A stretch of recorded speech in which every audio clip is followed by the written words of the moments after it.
I'm joined by Peter McGuire, Managing Director at CWA Global Markets, which trades in global commodities and stock markets. Peter, good morning. Thanks for joining us. Good morning, Mark. Peter, the government in the US slashing its forecasts for output in the Gulf of Mexico by around 6%. What's going to be the effect on crude prices in the near term and in the long term? Well, I think in the short term, Mark, over the next couple of weeks leading up until the end of June, you'll probably look at $76 to $78. But going into July and August, we realise that there's going to be increasing demand. The hurricane season is going to be worse than '05. That's what the pundits are saying or speculating. And we wouldn't be surprised to take the early 80s to mid 80s out, Mark. You're keeping a close eye on this deteriorating saga in the Gulf of Mexico, Peter, and many are asking, how long is this going to last with the amount of oil going into the water? I mean, how long is it going to take to clean up? What sort of effects is it going to have on pricing? I mean, talk to me about the clean-up time. OK, well, when you take on into some sort of context, Mark, we've only had there haven't been many major issues as far as deep water drilling in the last 50 years. There was Santa Barbara in 1969.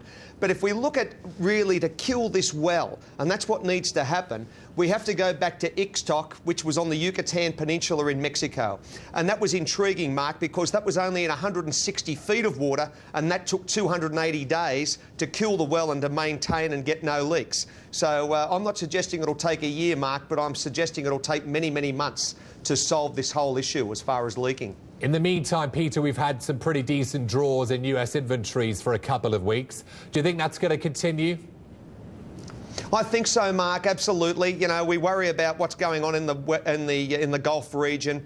They're building islands. We're hearing about what's going on down there. It is a terrible situation.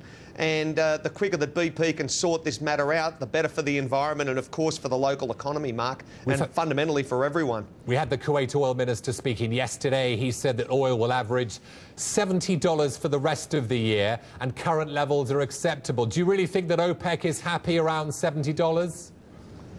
I believe they are, Mark, because a lot of people aren't taking into consideration that OPEC need to be very, very grateful that the US dollar index was at 74 in December of last year. Today it's sitting at about 87 or 88. It's a 20% increase, Mark. They're getting paid in US dollars and they're over the moon. Peter, we'll speak to you soon. Thanks very much for joining us today. Peter McGuire there. Cheers, Mark. Speaking to us live from Sydney.